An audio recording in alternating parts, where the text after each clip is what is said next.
Bismillahirrohmanirrohim. Assalamualaikum warahmatullahi wabarakatuh. Wassalatu wassalamu ala rasulillah Muhammad ibni Abdillah wa ala alihi wa sahbihi wa mawala. Ashhadu alla ilaha illallah wa ashhadu anna Muhammadan abduhu wa rasulullah. Amma ba'd. Hai Uktifillah, bertemu lagi dengan saya di channel YouTube Umi Hesti dalam Mutiara Solihah. Kali ini kita akan meneruskan pembahasan mengenai doa.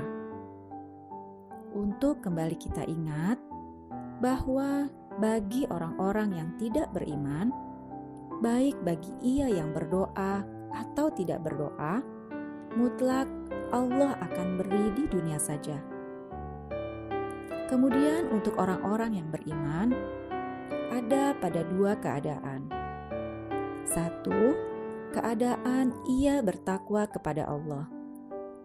Seperti yang sudah kita pelajari di Mutiara Solihah sebelumnya, Allah bilang, bila doa kalian mau dikabulkan oleh Allah, maka hendaknya kalian juga memenuhi perintah Allah. Bagi orang-orang yang beriman kepada Allah Subhanahu wa Ta'ala, Allah akan mengabulkan doanya serta mendapatkan jalan keluar yang tidak disangka-sangkanya. Seperti yang terkutip dalam Quranul Karim, surat ke-65, surat At-Tolak, di akhir ayat kedua dan ayat 3. A'udzu billahi minasy syaithanir rajim. Wa may yattaqillaha yaj'al lahu makhraja wa yarzuqhu min haitsu la yahtasib wa may yatawakkal 'alallahi fahuwa hasbuh innallaha balighu amri qad ja'alallahu likulli syai'in qadra. Artinya, barang siapa yang bertakwa kepada Allah, niscaya Allah akan membukakan jalan keluar baginya. Dan Allah memberikan rezeki dari arah yang tidak disangka-sangkanya. Dan barang siapa yang bertawakal kepada Allah, niscaya Allah akan mencukupkan keperluannya. Sesungguhnya Allah melaksanakan urusannya. Sungguh Allah telah mengadakan ketentuan bagi setiap sesuatu. Bagi orang-orang yang beriman kepada Allah, Allah pasti akan mengabulkan doanya apabila ia berdoa kepada Allah. Ada juga hadis Nabi SAW, yaitu, sesungguhnya Allah itu Maha Malu dan Maha Pemurah. Allah malu jika ada seseorang yang menengadahkan kedua tangan kepadanya, tapi kemudian Allah menolaknya dengan tangan hampa. Hadis riwayat Abu Daud, Tirmizi, dan Ibnu Majah. Ada juga kemudian hadis Nabi SAW, tidaklah seorang muslim berdoa dengan doa yang di dalamnya tidak ada dosa dan pemutusan hubungan kekerabatan, kecuali Allah akan memberikannya satu dari 3 hal. Disegerakannya doanya untuknya, disimpan untuknya di akhirat, atau dialihkan dari keburukan semisalnya. Mereka berkata, kalau begitu kami memperbanyak doa. Kemudian Nabi SAW bersabda, Allah akan lebih banyak lagi mengabulkannya. Jadi, apabila syarat terkabulnya doa sudah terpenuhi, maka kemudian pengkabulan doa oleh Allah itu ada pada 3 hal. Pertama, langsung dikabulkan oleh Allah. Maksud langsung di sini melalui proses ya tentunya, mengikuti ketentuan sunatullah kehidupan. Seperti contoh, kita lapar. Untuk supaya kenyang, kita melewati proses makan. Dalam makan pun kita melalui proses. Jadi, walaupun sudah ada makanan, kita masih membutuhkan proses menyuap untuk memasukkan makanan. Jadi, nggak mungkin makanan kita liatin aja, terus kita kenyang. Nggak seperti itu ya. Begitu pula dengan doa. Pasti akan ada prosesnya. Baik itu prosesnya sebentar, hitungan detik sekalipun, atau dengan proses yang lama hingga bertahun-tahun atau puluhan tahun sekalipun, itu tetap membutuhkan proses. Ada beberapa contoh-contoh terkabulnya doa yang kelihatannya sangat sepele. Tapi tanpa kita sadari, terkabulnya doa itu cepat sekali. Bahkan ada yang saking cepatnya, mungkin sudah terkabul sebelum kita berdoa. Contohnya ya, misalkan kita masak, terus kita kasih garam ke masakan kita. Kita berasa kok tadi nuang garamnya kebanyakan deh. Terus kita bilang, ya Allah, mudah-mudahan gak keasinan. Itu juga sebuah doa kan? Terus kemudian kita cobain. Alhamdulillah, malah pas banget, rasanya gak keasinan. Nah, Allah kabulkan doa kita. Bahkan Allah sudah kabulkan sebelum kita berdoa tadi. Sebelum kita bilang, ya Allah mudah-mudahan gak keasinan. Seperti itu ya. Contoh lain, kita cemas menunggu anak kita belum pulang ke rumah. Terus kita berdoa, ya Allah mudah-mudahan anakku telepon ngasih kabar. Selang beberapa menit kemudian, anak kita telepon ngasih kabar. Alhamdulillah, doa kita dikabulkan oleh Allah. Yang kedua, doa yang Allah tangguhkan pengkabulannya. Penangguhan di sini bisa penangguhan di dunia atau penangguhan hingga di akhirat. Jadi, kadang kita temui ya, kita pengen banget doa kita cepat terkabul, tapi belum juga diwujudkan oleh Allah. Nah, janganlah kita berputus asa. Tetaplah kita terus berdoa, karena Allah lah yang lebih mengetahui kapan doa itu lebih tepat terwujudnya buat kita. Allah akan pilihkan waktu yang tepat. Sebagaimana yang dikatakan oleh ulama tasawuf, bahwa Allah menjamin mengabulkan permintaan hambanya sesuai pilihannya, bukan sesuai pilihanmu. Dan di waktu yang Allah kehendaki, bukan di waktu yang engkau kehendaki. Bisa itu terwujud dalam sebulan, setahun, atau bisa bertahun-tahun. Seperti kisah Nabi Zakaria yang tidak pernah lelah berdoa, memohon kepada Allah meminta keturunan. Hingga bertahun-tahun ia berdoa. Dan Allah baru kabulkan saat Nabi Zakaria dan istrinya sudah sangat tua. Jadi, hendaklah kita bersabar dalam menanti terkabulnya doa.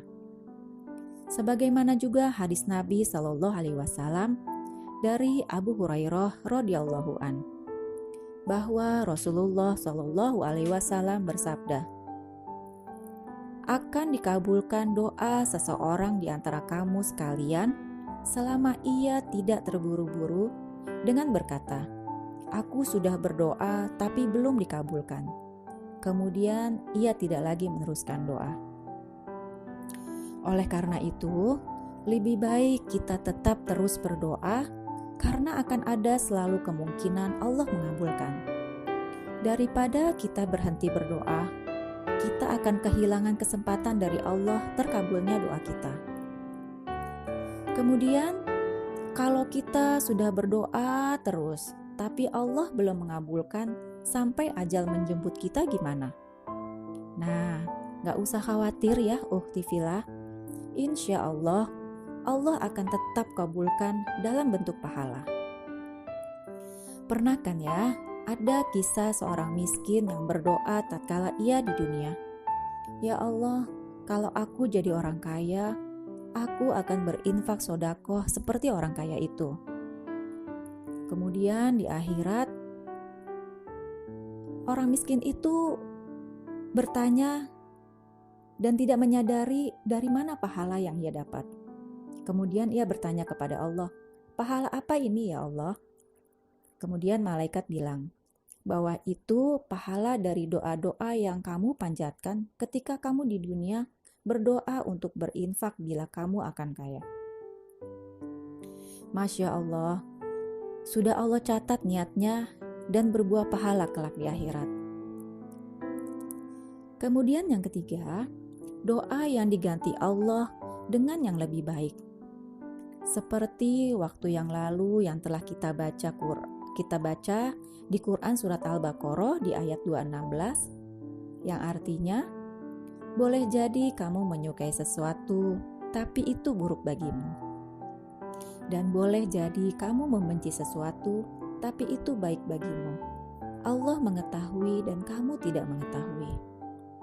Saya teringat ya, beberapa waktu lalu saya sempat dengar ceramahnya Ustadz Das'ad. Beliau cerita, waktu dulu beliau selepas SMA, beliau mendaftar fakultas kedokteran. 3 kali beliau mengikuti UMPTN, tapi nggak lulus-lulus. Padahal beliau sudah lakukan 40 malam, sholat tahajud, berdoa, dan meminta juga doa kepada orang tuanya. Tapi beliau tidak lulus-lulus juga. Malah beliau lulus di sosial politik. 1 tahun berjalan, baru beliau menyadari mengapa Allah tidak kabulkan beliau menjadi seorang dokter. Karena pada saat itu, beliau menyadari tatkala beliau akan pulang, di tengah perjalanan beliau mendapati adanya sebuah kecelakaan. Dan di situ beliau menyadari bahwa beliau sangat takut dengan darah. Bahkan beliau bilang, orang lain yang kecelakaan tapi beliau yang pingsan. Katanya seperti itu. Justru Allah gantikan doa beliau dengan menjadi seorang dosen dan mubaligh, yang kedudukannya jauh lebih mulia dengan fasilitas yang Allah berikan kepadanya, melebihi dari kedudukan seorang dokter. Masya Allah. Jadi, ukhti fillah, percayalah, Allah Maha mengetahui yang terbaik buat diri kita. Jadi yakinlah bahwa Allah akan mengabulkan doa kita. Sebagaimana yang Allah telah janjikan bahwa Allah akan mengabulkan doa orang yang berdoa kepadanya, dan hendaklah kita juga harus penuhi permohonan atau penuhi aturannya. Itulah tiga bentuk pengabulan Allah kepada orang yang beriman yang berdoa kepadanya. Kemudian kita lanjutkan. Di dalam keadaan yang berikutnya adalah keadaan orang yang fasik. Kita sudah mengetahui ya, orang fasik adalah orang yang masih mencampurkan hak dengan yang batil.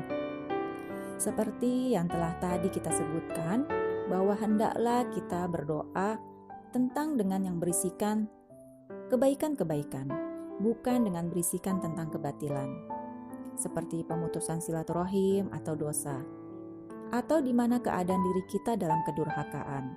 Seperti ada hadis Nabi SAW dalam riwayat Imam Muslim radhiyallahu an dari Abu Hurairah dikisahkan, seorang yang melakukan perjalanan jauh, rambutnya kusut penuh debu, berjalan tertatih-tatih dengan membawa sebuntal pakaian di pundaknya.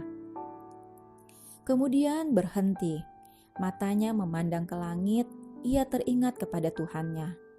Seketika itu pula tangannya menengadah ke langit dan berkata, "Ya Rob, aku meminta pertolonganmu, meminta rahmat dan kasih-Mu, keselamatan dari-Mu." Begitu ia minta berulang-ulang, tanpa khusyuk berdoa. Kemudian Rasulullah berkata, bagaimana doanya akan terkabul, sedang makanannya haram, minumannya haram, pakaiannya haram, dan perutnya dikenyangkan dengan makanan yang haram. Kemudian ada lagi kisah yang dirawayatkan oleh Al-Hafiz Ibnu Mardawi yang menerangkan sebuah hadis dari Ibnu Abbas bahwa Sa'ad bin Abi Waqqas berkata kepada Nabi SAW, "Ya Rasulullah, doakan aku agar aku menjadi orang yang doa-doanya dikabulkan oleh Allah." Dan kemudian Rasulullah Shallallahu Alaihi Wasallam menjawab, "Wahai Sa'ad, perbaikilah makananmu." Maksudnya, makanlah dengan makanan yang halal. Niscaya engkau akan menjadi orang yang selalu dikabulkan doanya. Dan demi jiwaku yang ada di tangannya, sungguh jika ada seseorang yang memasukkan makanan haram ke dalam perutnya, maka tidak akan diterima amal-amalnya selama 40 hari 40 malam. Dan seorang hamba yang dagingnya tumbuh dari hasil menipu dan riba, maka neraka lebih layak baginya. Hadis riwayat At-Tabrani. Nah, jelaskan ya, bahwa doa dari orang yang melakukan kedurhakaan kepada Allah, Rasul yang bilang bahwa doanya tidak dikabulkan. Jadi, doa yang kita panjatkan haruslah berisikan dengan kebaikan, bukan dengan keburukan-keburukan. Kira-kira ada nggak ya orang yang mau bermaksiat melakukan dosa, tapi berdoa dulu kepada Allah? Misalkan, "Ya Allah, nanti malam aku mau mencuri di rumah si fulan tetanggaku. Mudahkan ya, ya Allah." Kayaknya hampir nggak ada ya. Kemudian ada juga yang bertanya kepada saya, si fulanah masih banyak melakukan kebatilan dan dosa, tapi kok doanya sering dikabulkan Allah?" Nah, untuk yang ini kita akan bahas lagi di pertemuan selanjutnya, insya Allah. Tapi yang jelas, bagi orang yang banyak melakukan dosa, banyak ya contoh-contoh dosa, apakah itu menyakiti orang lain, durhaka kepada orang tua, dan banyak macamnya lagi. Harusnya kita muhasabah diri kita. Apakah kita masih banyak melakukan dosa atau maksiat kepada Allah Subhanahu wa Ta'ala? Terkadang dengan terbatasnya ilmu kita nggak menyadari sekarang ini, apakah kita melakukan sesuatu hal itu sebuah dosa atau tidak. Disinilah gunanya kita belajar ya. Seperti yang dikutip dari Ali bin Abi Thalib, beliau berkata, "Pelajarilah kalian apa itu kebenaran. Kelak kalian akan mengetahui siapa-siapa yang berbuat kebenaran. Dan pelajarilah dari kalian apa itu kebatilan. Kelak kalian akan mengetahui siapa-siapa yang berbuat kebatilan." Karena kata Rasulullah Shallallahu Alaihi Wasallam, sulit sekali ya Allah untuk mengabulkan doa orang yang banyak melakukan kedurhakaan. Karena erat sekali ya kaitannya dengan ayat Al-Baqarah yang waktu itu kita sudah bacakan. Allah mengabulkan doa orang yang berdoa kepadanya, hendaklah ia juga memenuhi perintahku. Sekarang, bagaimana Allah mau mengabulkan doa-doa kita kalau kita sendiri tidak mau memenuhi perintah-perintah Allah? Maka, ukhtifillah, kita harus berhati-hati ya dalam menjalankan kehidupan kita. Yang terpenting, jangan memakan makanan yang haram. Kita harus bisa memilih dan memilah apa-apa yang akan kita dan keluarga kita makan. Karena itu sangat berpengaruh sekali atas ibadah dan doa-doa kita. Kita tinggal periksa saja, kalau sekiranya badan kita atau jiwa kita sulit sekali untuk diajak ibadah, tinggal kita periksa dan kita bertanya, apakah ada makanan haram yang sudah kita makan? Saya ingat waktu itu saya pernah memberikan kajian mengenai rizki di masjid. Saya pesankan kepada teman-teman taklim saya untuk membiasakan melihat tanda label halal MUI di kemasan ataupun di sebuah produk yang akan kita beli, terutama untuk makanan.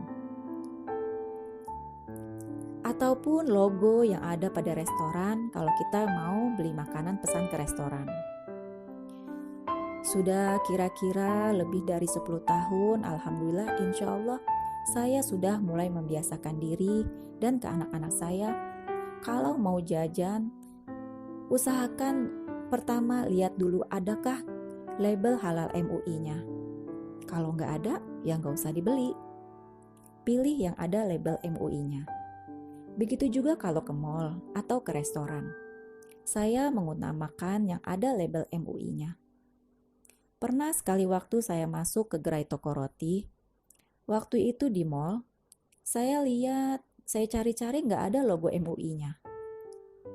Terus saya ke petugasnya. Saya tanya, ada logo MUI-nya nggak? Jawab si kasir, nggak ada. Kemudian saya bilang, oh terima kasih ya mbak. Kemudian saya keluar. Saya pikir kita masih bisa kan untuk bisa memilih ke tempat yang lain lagi. Jadi, ajarkan anak-anak kita kalau mau jajan, usahakan juga ada label logo halal MUI-nya. Tapi ada juga loh yang bilang gini ke saya. Kadang kan MUI juga kan ada banyak nggak jelasnya, katanya seperti itu. Cuma sekedar stiker atau logo, yang padahal katanya seperti itu. Terus saya bilang, sekalipun ada hal yang tidak baik dari lembaga itu mengenai logo tersebut, itu sepenuhnya tanggung jawabnya kepada Allah. Itu tanggung jawabnya langsung kepada Allah Subhanahu wa Ta'ala. Insya Allah, kita tidak akan berdosa karena kita sudah mengamanahkan lembaga tersebut untuk panduan kehalalan sebuah produk. Kita insya Allah sudah melakukan hal yang benar dalam mencari panduan halalnya makanan yang akan kita makan. Masalah lembaganya yang tidak jujur atau bagaimana, insya Allah kita sudah mengikuti tuntunan Allah. Terus kemudian bagaimana kalau warteg-warteg atau rumah makan atau produk-produk homemade yang dibuat untuk produk-produk makanan? Kan kadang-kadang nggak menyertakan logo MUI-nya ya. Sekarang kita tinggal lihat saja, perhatikan siapa penjualnya, muslim nggak orangnya, taat nggak syariatnya, terus bagaimana kesehariannya, bersih nggak, atau belanjanya di mana, dan sebagainya. Kita bisa memastikan makanan yang diolah itu makanan yang halal untuk dikonsumsi. Jadi insya Allah aman. Selalu diingat ya, yang Allah bilang di Quran di surat kedua Al-Baqarah ayat ke-42. A'udzubillahi minasyaitonirrajim. Wala talbisul haqqa bil batili wa taktumunal haqqa wa antum ta'lamun.